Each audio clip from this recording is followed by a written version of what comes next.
Nueva York, 15 de mayo de 2021. Aquí estoy pensando en Madrid, en esos 10 años que cumple el 15M. 10 años del que no nos representan, del no hay pan para tanto chorizo, de agitar las llaves en la Puerta del Sol, de asambleas, de abrazos y euforia entre los jóvenes indignados, que nos encontrábamos ante un futuro incierto, que ocupamos una plaza que hoy veo en la distancia llena de protestas, donde se grita Israel asesino, mientras mi timeline se llena de bombardeos, de misiles y de muerte. Colombia sigue de paro nacional y Chile elige hoy a las 155 personas que redactarán su nueva constitución. El mundo está movido. Pronto hará un año del asesinato de George Floyd a manos de la policía racista de Minnesota. Un año de ese vídeo que conmocionó al mundo, un vídeo en el que durante 8 minutos y 46 largos segundos presenciábamos sin dar crédito y con un nudo en el estómago cómo el policía Derek Chauvin asfixiaba con su rodilla a un hombre negro esposado que llamaba a su madre y decía una y otra vez: no puedo respirar. Las calles de Minnesota, de cada ciudad de Estados Unidos y del mundo, se llenaron de desesperación y rabia. La gente que estaba haciendo confinamiento en sus casas salió a las calles en medio de una pandemia que ya había fulminado a tantos barrios empobrecidos, barrios negros y latinos, barrios de migrantes, barrios de esos trabajadores esenciales que aplaudíamos en los balcones, barrios hartos de que el racismo siga matando a diario, barrios que salieron a gritar que las vidas negras importan, que basta de impunidad ante tantas injusticias y desigualdades, que no sentir rabia es un privilegio. Permanecer ignorante es un privilegio. All we want is justice. Tired of being sick and tired, man. All my brothers and sisters, last 400 years. Tired of being sick and tired, man. Recuerdo también cómo se dispararon las ventas de libros, cómo ser antirracista o fragilidad blanca, cómo las bibliotecas sacaron sus recomendaciones antirracistas, cómo las grandes marcas se unieron al Black Lives Matter y cómo subimos cuadraditos negros a Instagram con el hashtag Blackout Tuesday ante la mirada hastiada de las personas racializadas que vieron ese riesgo de que su lucha se convierta en mainstream, que quede en la estética vacía de significado. Leo un fragmento que el autor Trey Johnson publicaba en esos momentos en el Washington Post. Cuando las cosas se vuelven reales, realmente asesinas, realmente trágicas, realmente violentas o agresivas, mis amigos blancos, liberales y educados ya saben qué hacer. Lo que hacen es leer y hablar de su lectura. Lo que hacen es escuchar y hablar de cómo escucharon. Lo que hacen nunca es suficiente. Este no es el momento de reunirse con otras personas blancas y discutir el dolor negro en abstracto. Es el momento de reconocer y examinar el dolor que han causado personalmente. Boom. Y sí, es el momento de preguntarnos, ¿qué hicimos cuando el Black Lives Matter deja de ser trending topic? ¿Hasta cuándo duran las comunidades de diálogo cargadas de buenas intenciones? ¿Cómo pasamos del club de lectura a la acción? ¿Cómo se renuncia a un privilegio? ¿Cómo contribuimos o combatimos el racismo desde colegios o bibliotecas? ¿Para qué sirve este podcast?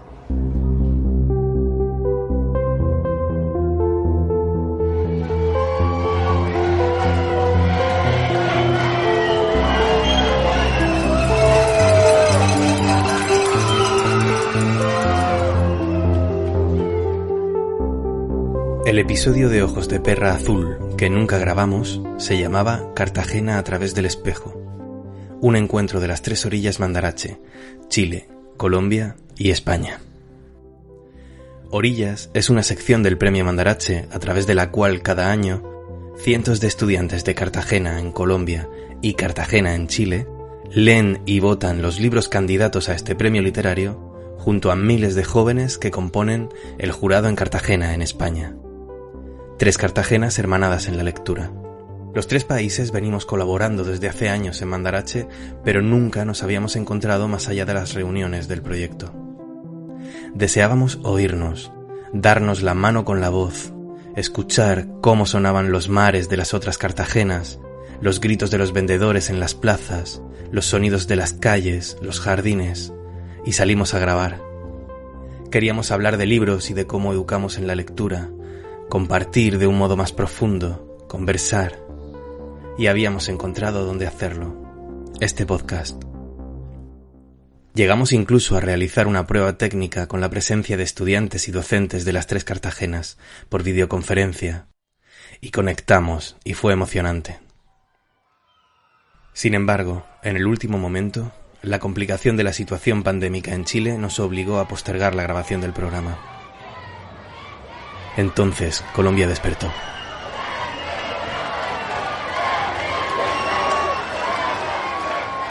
Desde el 28 de abril de 2021, Colombia entró en paro, principalmente por una reforma tributaria que se intentaba implementar, en el que se le iban a subir impuestos a las personas de más bajos recursos, a reducirle impuestos a las personas más ricas y a subir impuestos a los servicios básicos de energía, agua y luz y a la canasta familiar. Fue muy parecido a lo que pasó en Chile 2019, porque en Chile fue la revolución cuando en el 2019 intentaron subirle al transporte público. Pero esa solo era la gota que derramó el vaso.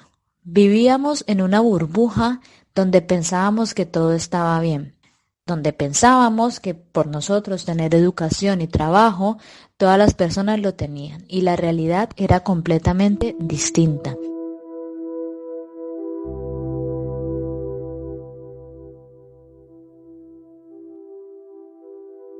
Íbamos a hablar de libros, pero Colombia despertó. Las palabras se cargan, parecen las mismas, pero cambian. Un día, una palabra, una idea, se carga de algo nuevo y ya no vuelve a ser la misma. Así, nuestra idea de programa, espejada en la brutal situación colombiana, se había cargado de deshonestidad. Qué banal hablar de libros cuando están matando a gente. Se nos vaciaron todos los poemas de amor. El 6 de mayo de 2021, una semana después del arranque de las protestas, a través de nuestro grupo de mensajes decidimos reconducir el programa. Comprendimos que las preguntas que habíamos preparado para el episodio frustrado mantenían su vigencia, pero se cargaban de una nueva luz. ¿Para qué sirve la literatura? ¿Cómo construimos o deconstruimos nuestra visión del mundo en lo que leemos? ¿Es la lectura realmente un ejercicio que nos encauza hacia el pensamiento crítico? ¿O por el contrario, la literatura es una coquetería de los privilegiados, una opción de tiempo libre o de turismo simbólico? ¿Cuáles son nuestros textos de protesta? ¿Es posible cambiar el mundo con los libros?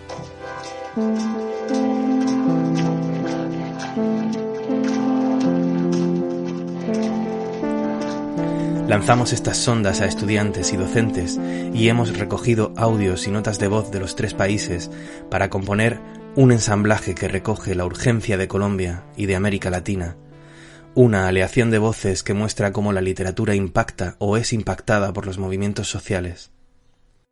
Proclamas, lemas, consignas, canciones, pancartas, pintadas, camisetas y libros. Un repositorio de lugares de resistencia lectora, porque la chispa de toda revolución es siempre una palabra. Pero no somos periodistas, somos lectoras. Somos jóvenes, docentes, bibliotecarias, cuentistas. No pretendemos pormenorizar los acontecimientos ni apropiarnos de ninguna lucha. Es que somos lectoras. Necesitamos ubicar esa lucha en nosotras, entendernos en ella. Porque nada que nos conmueva es ajeno, porque todas las sociedades de clase se asemejan, porque presentimos que hay un relato que subyace al levantamiento social de Colombia, al de Chile y a tantos otros y queremos leerlo.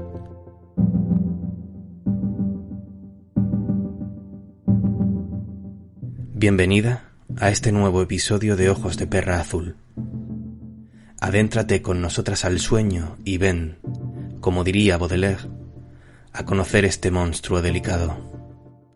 Tú, hipócrita oyente, mi semejante, mi hermana. Ojos de perra azul, ojos de perra azul.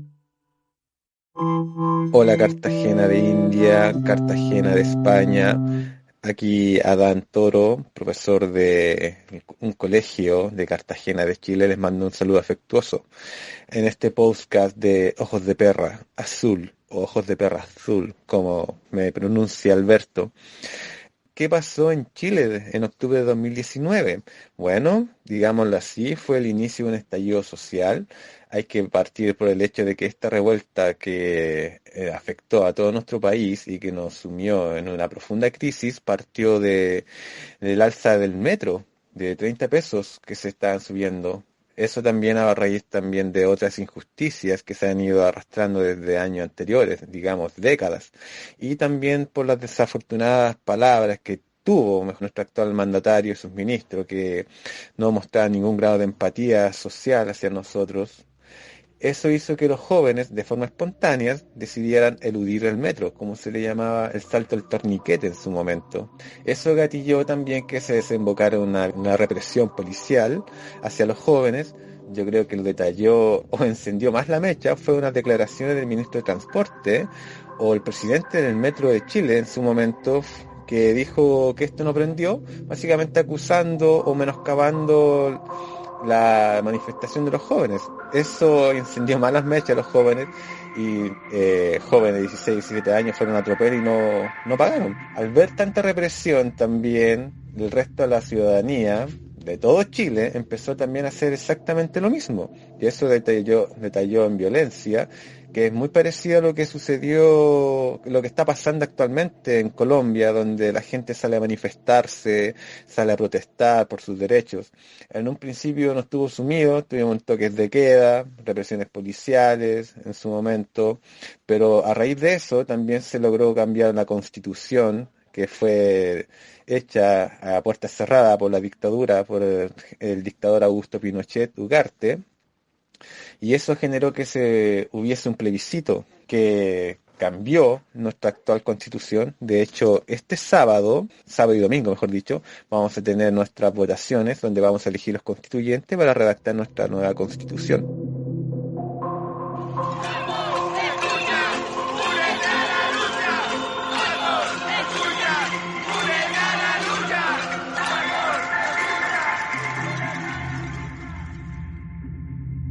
Quiero resaltar lo siguiente, que esta revuelta que hubo en Chile en 2019, que incluso todavía se sigue dando, surgió a partir de los jóvenes valientes de 15, 16 años, de 14, 18 años. Ellos fueron los que iniciaron esto, y sin esa luz de esperanza que nos mostraron otro Chile es posible, no habría pasado. Así que desde ya, jóvenes, sean valientes, jóvenes tanto de España, de Colombia, no tengan miedo a manifestar su punto de vista. Ustedes también son sujetos políticos, son seres que tienen ideas y pueden transformar el mundo a partir tanto de las ideas como de las acciones. Muchas gracias a los jóvenes chilenos. Y es probable también que los jóvenes de España y Colombia sean un hito histórico.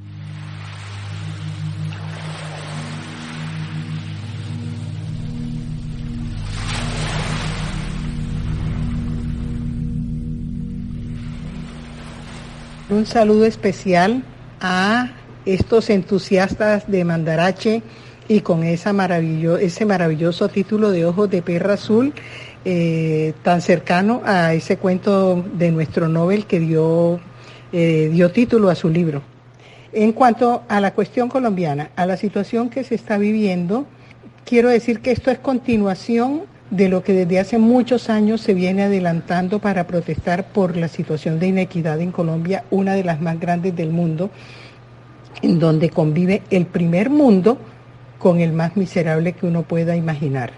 En el 2019 a finales se hicieron unas marchas muy vigorosas en donde también se colaron los vándalos, pero finalmente, sobre todo los jóvenes, se impusieron y los indígenas nos dieron una lección de cómo marchar en paz y cómo no permitir que nadie se cuele. Pero la verdad es que no tenemos la disciplina de estos indígenas que corresponde a su organización ancestral.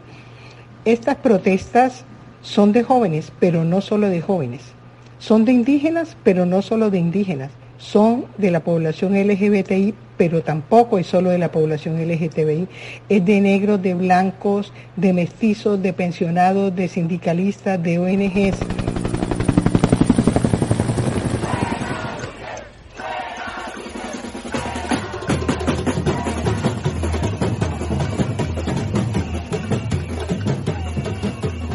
La chispa, digamos, que incendió estas protestas fue la presentación de una reforma tributaria que hacía recaer todo el peso sobre la clase media y los más pobres, para dar un ejemplo, poniendo un 19% de IVA a los funerales en plena pandemia.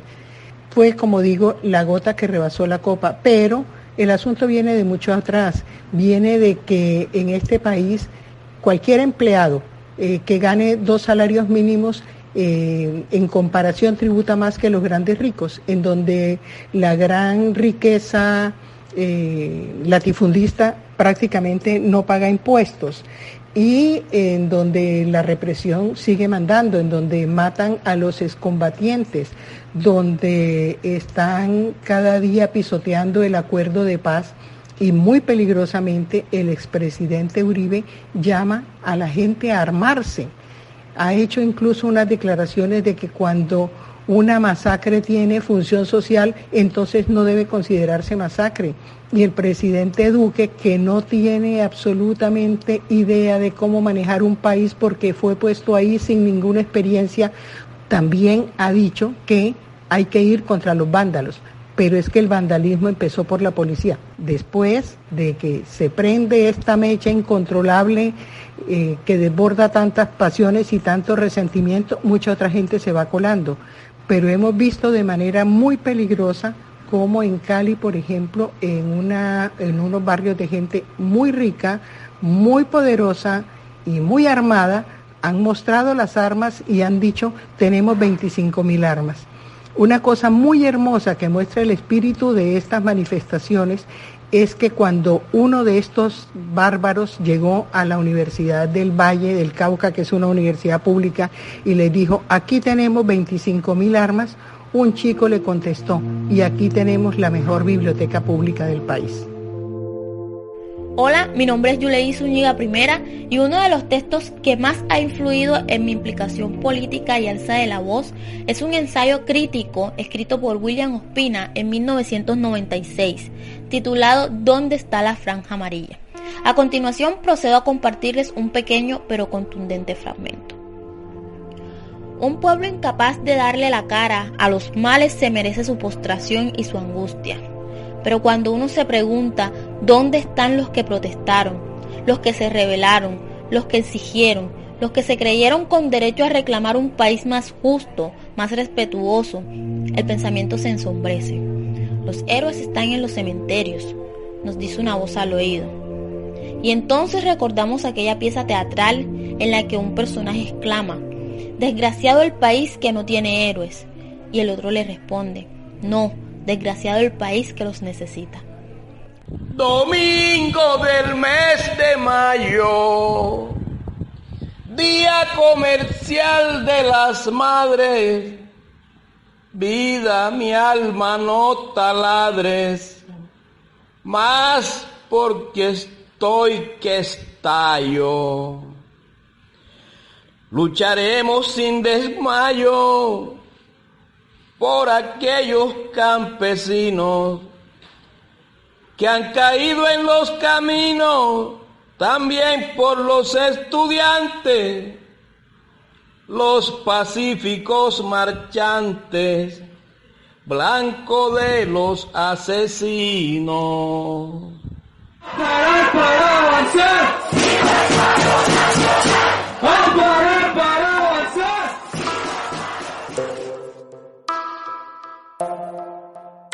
respondiendo a la pregunta si la educación lectora es política, yo creo que hay que centrar o partir, mejor dicho, de la premisa de que todo acto humano en el fondo es político y que no necesariamente la política se cierra en un congreso o se cierra en un partido político. No, yo creo que hay un mal concepto de la política. Todo acto humano en el fondo es político, ya sea reclamar el vuelto del pan, donde ese vuelto en el fondo va a ir directamente a un impuesto para mejorar de pronto las carreteras o los hospitales de pronto, o querer un mundo distinto. Eso también es una visión política. La educación es un derecho para el gobierno, un privilegio. Ahora, respecto a lo que es la literatura misma, la literatura es un arma que puede perfectamente mostrarnos distintas visiones de mundo y mostrar mundos posibles a partir de las acciones humanas. También nos permite conocer la realidad y poder transformarla. Además, hay que partir de la premisa de que no se puede transformar algo también si no sabemos de qué está hecho ese algo. Por lo tanto, la literatura sí nos permite tener una visión política más amplia, independiente que sea una novela. De hecho, tomo un ejemplo de una novela que me gusta mucho, que leí en la universidad, que se llamaba Los de Abajo, de Mariano Azuela. Y esta novela aborda el proceso revolucionario de la, valga la redundancia, Revolución Mexicana que se estaba dando cuando se estaba rebelando contra la autoridad, y todo ese acto espontáneo surgió del pueblo bajo, muy parecido a lo que pasó de pronto en Chile, o lo que está pasando actualmente en Colombia. Así que sí, existe lo que es la lectura política, inclusive si estamos hablando de literatura, y por lo tanto, inclusive si uno quiere eludir eso, también está haciendo un acto político, que en este caso es más bien para adormecer a las personas.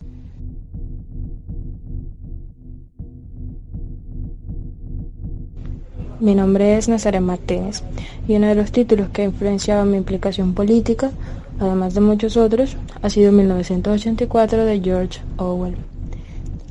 Pero los problemas que plantea la perpetuación de una sociedad jerarquizada son mucho más complicados. Solo hay 4 medios de que un grupo dirigente sea derribado del poder: o es vencido desde fuera, o gobierna tan ineficazmente que las masas se rebelan, o permite la formación de un grupo medio que lo pueda desplazar, o pierde la confianza en sí mismo y la voluntad de mando. Estas causas no operan sueltas y por lo general se presentan las 4 formas combinadas en cierta medida. El factor que decide en última instancia es la actitud mental de la propia clase gobernante. Más adelante el autor puntualiza: las masas nunca se levantan por su propio impulso y nunca lo harán por la sola razón de que están oprimidas. No solamente el ejercicio de la lectura nos sensibiliza frente a la vida, sino también el ejercicio de la escritura. Cuando escribimos, estamos plasmando nuestra vida, nuestros sentimientos, nuestros amores, nuestros odios, y a través de ese ejercicio nos estamos haciendo más conscientes de lo que tenemos alrededor. Y es un ejercicio muy sano, escribir sobre las antipatías, sobre lo que detestamos, sobre nuestros odios, vaciar esos sentimientos en la escritura, dejarlos allí plasmados, ser conscientes de ese malestar que nos genera algo que tenemos alrededor. Eso nos alivia, nos cura y nos ayuda a vivir. Así también como podemos desarrollar sentimientos de empatía, de amor, de bienestar, eso también nos hace más conscientes de lo que estamos sintiendo y creamos memoria. Son aspectos que son muy interesantes porque además no solamente están quedando como un episodio efímero en nuestra vida, sino que después podemos volver sobre él. La memoria, como sabemos, es un asunto importante en el tema político. Saber de dónde venimos, saber dónde estamos y saber para dónde vamos.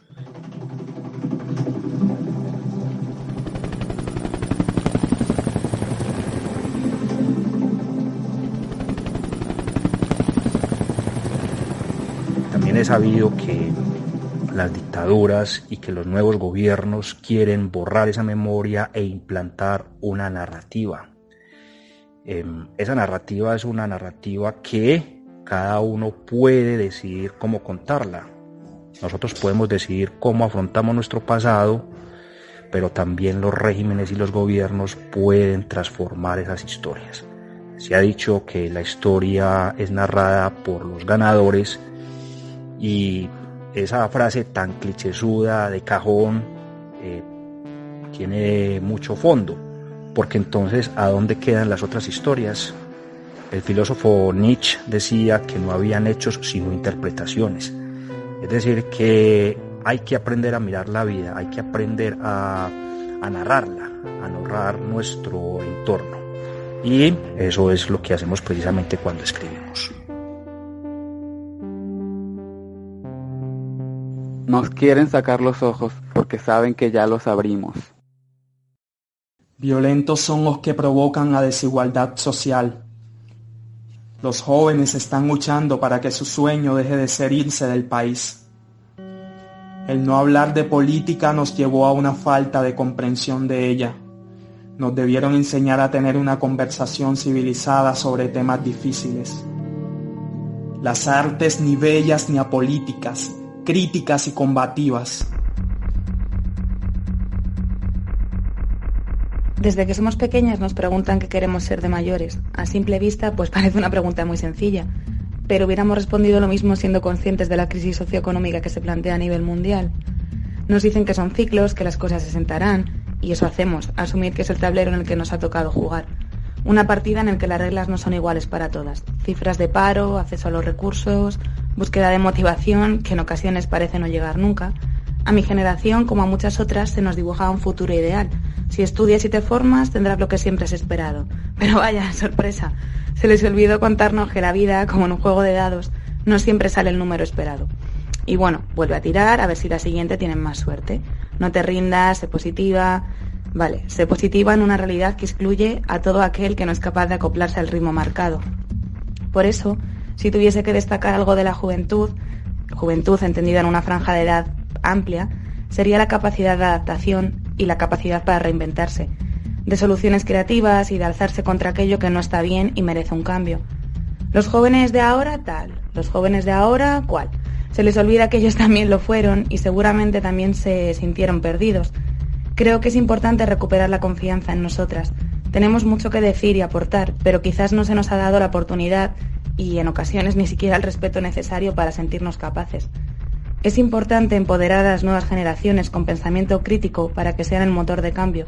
A veces se resume a que no somos conscientes de nuestra propia fuerza.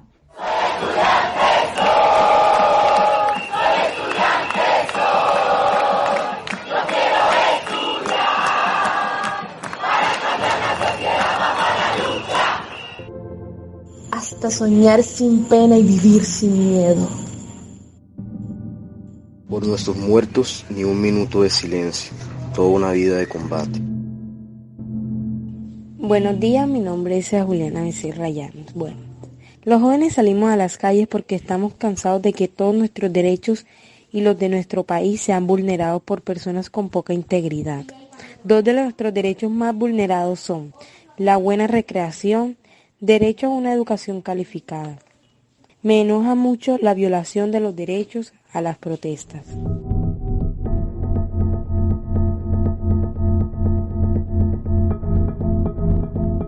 Hoy día los colombianos salimos a marchar y a protestar porque estamos cansados de tantas injusticias que se vienen cometiendo día a día, año tras año en nuestro país.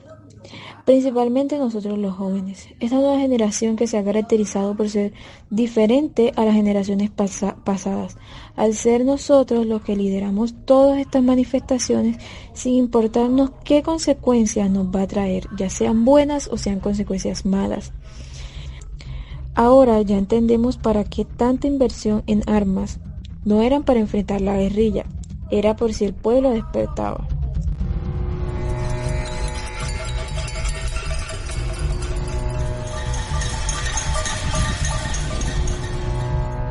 Cualquier parecido con este párrafo de Gabriel García Márquez en 100 años de soledad es pura coincidencia. En la noche, después del toque de queda, derribaban puertas a culatazos, sacaban a los sospechosos de sus camas y se los llevaban a un viaje sin regreso. Era todavía la búsqueda y el exterminio de los malhechores, asesinos, incendiarios y revoltosos del decreto número 4. Pero los militares lo negaban a los propios parientes de sus víctimas, que desbordaban las oficinas de los comandantes en busca de noticias. Seguro que fue un sueño, insistían los oficiales. En Macondo no ha pasado nada, ni está pasando, ni pasará nunca. Este es un pueblo feliz. Así consumaron el exterminio de los jefes sindicales. Todos los policías son una gonorrea. Todos los policías son una gonorrea. Todos los policías son una gonorrea. Este es el fragmento de un poema que ha influido en mis implicaciones políticas. Un impulso a salir a la calle, a seguir luchando. Proyectos, de Cristina Peris Rossi. Podríamos hacer un niño y llevarlo al zoológico los domingos. Podríamos esperarlo a la salida del colegio. Él iría descubriendo en las procesiones de nubes toda la prehistoria. Podríamos cumplir con él los años. Pero no me gustaría que al llegar a la pubertad un fascista de mierda le pegue un tiro.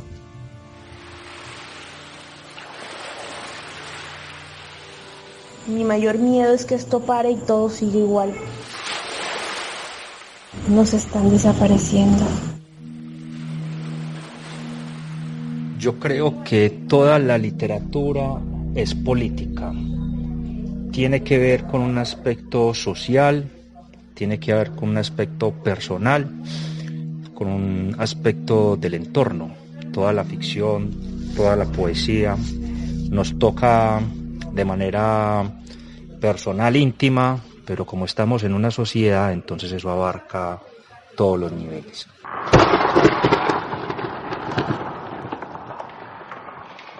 Me gustan los grandes árboles, los viejos, los solos, los supervivientes, los ejemplares únicos, aunque hayan o hubieran formado parte de un inmenso bosque.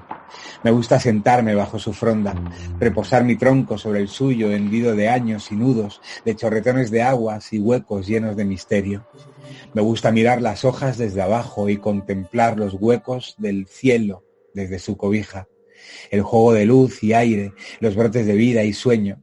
Me gusta sentirme arropado también por sus raíces, base y sustento, quilla del árbol en medio del océano seco.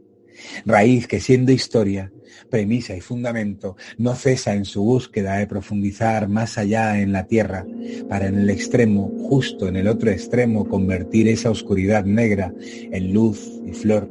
Pues cuando las raíces no viven para dar fruto, muere el árbol, tenga la edad que tenga, pues ya no tiene sentido. Y me gusta escuchar todo lo que ese conjunto vivo que llega a ser mundo, lleno de filigranas y vida, me cuenta. Con suerte un pájaro que canta, con suerte una estrella que cae, se cuela, con suerte la lluvia que moja verde la cara, con suerte uno escucha lo que el árbol le cuenta y le puede decir lo que sus hojas vieron, cuentos, amenazas, guerras, nacimientos, lunas enteras y noches largas, o lo que su tierra filtró, risas, sangres, bailes, lágrimas, amores, perdigones de besos que se perdieron y odios labrados a fuego. Aún así el árbol único sigue creciendo, persistente y permeable al ritmo que la vida le marcó. Cruje por propia naturaleza y a mí me gusta escuchar.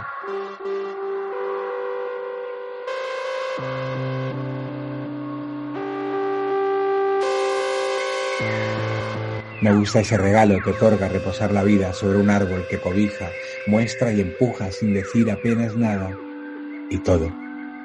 Y antes de marcharme, siempre antes de marcharme, a modo de despedida, le regalo mi voz con algún poema, algún relato o algún trozo de canción que recuerdo o incluso solo una palabra. Una sola palabra a veces basta. Es lo único que tengo para darle las gracias, tratando de recorrer toda su vida desde el inicio en lo profundo y allá en lo alto lo porvenir. Ahora en las calles de Colombia y en las noches de Gaza hay compañeros y compañeras de profesión, cuenteros y cuenteras que entregan sus palabras como arma, desde la raíz hasta las incipientes hojas, tratando de dar fundamento, cobijo, seguridad, sueño, viento. Porque las palabras cobijan, muestran y empujan, sin apenas más nada. Suerte de árboles, suerte de vida, suerte de gente de palabra y gente que escucha. Suerte y fuerza.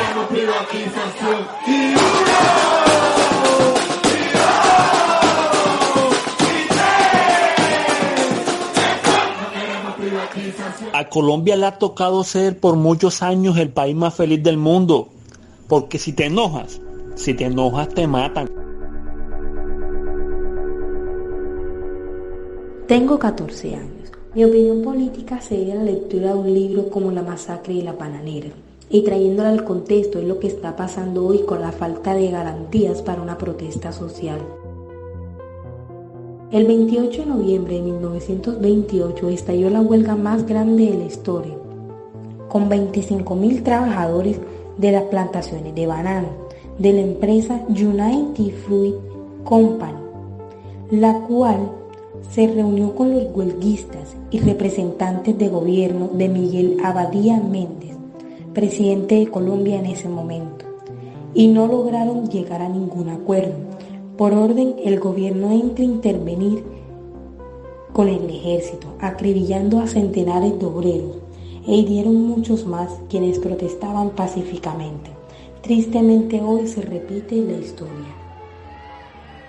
Si algún día desaparezco, abracen a mi mamá.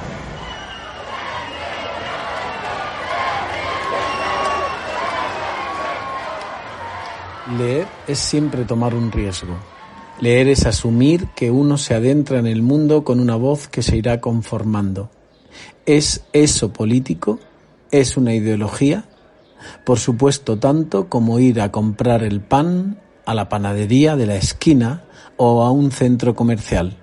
Leer es abrir la posibilidad de la equivocación, de ser conscientes de un fallo de nuestro sistema al confrontarlo con otras vidas, otros personajes y otras historias. Adentrarse en la lectura es viajar a Colombia, a Cuba, a Nueva York y saber que no estás sola, no estáis solos.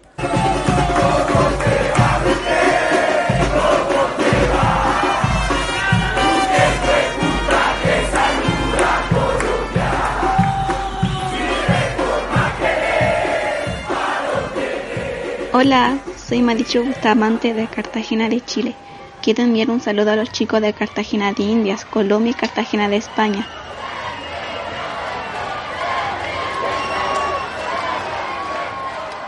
La gente estaba harta como está pasando en Colombia, que la gente se ha levantado y que han marcado como lo hizo Chile en 2019 y que esto aún continúa, donde las juntas militares controlan al gobierno por el abuso de la policía colombiana a la ciudadanía.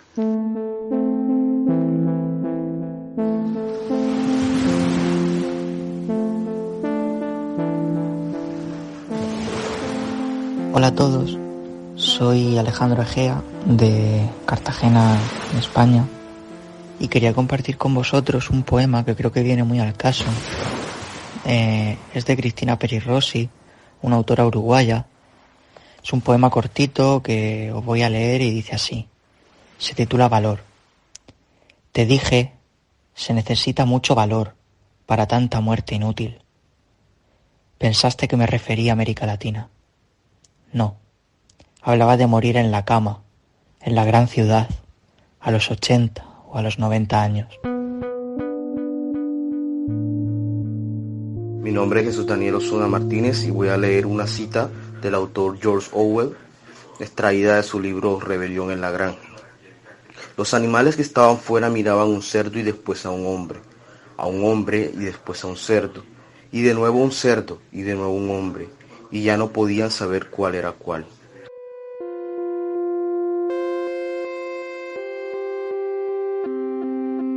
Buenos días, mi nombre es Barrecibe Serrayano y la pregunta es ¿por qué salen los jóvenes a las calles? Bueno, yo considero por hambre y por falta de empleo. Que te enoja. la falta de gobernabilidad en mi país. Gracias.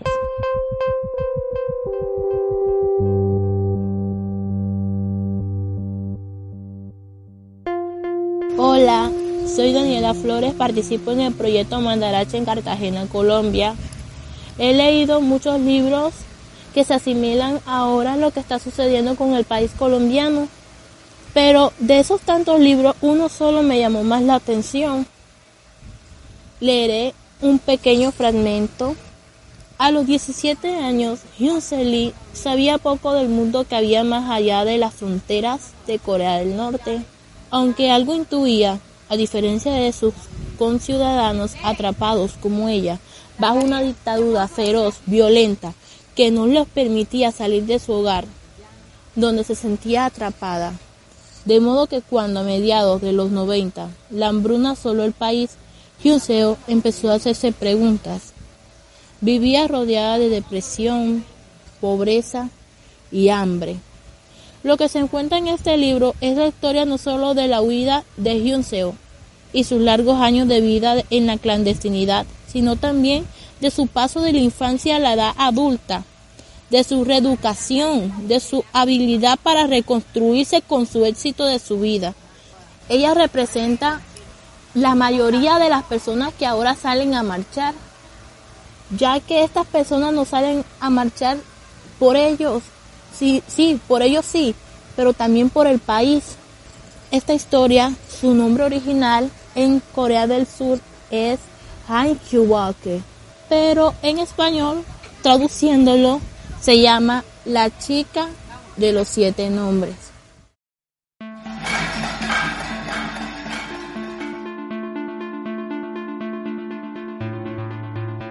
Hoy continúo mi guerra infinita contra las palabras. La palabra obviamente es un generador de cambio muy potente, pero para que realmente esté el cambio, o sea, no vale con ese clic interior, o sea, tiene que ir a más. Ese clic no se puede quedar en un pensamiento o una intención que ya es una intención, ¿no? Pero la intención tiene que desembocar en acción, si no, no sirve de nada.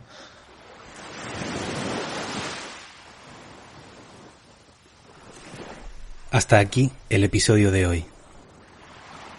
Nos despedimos con una invitación a leer de otra manera, sabiendo que la literatura no es inocente, que hasta las lecturas más inocuas y autosatisfechas perpetúan una ideología, una visión del mundo. Solo cabe abrir los ojos dentro del sueño, expandir nuestra conciencia y bajar los libros del cielo de los mercados al barro de la historia. Tenemos que volver a leerlo todo, ahora con los ojos abiertos.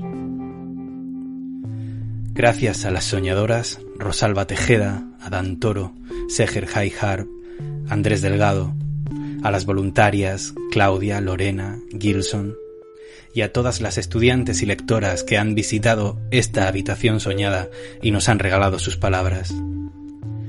Hemos contado con las secciones habituales de Irene Blanco y Félix Salvo y la dirección de arte y edición de Fito Conesa.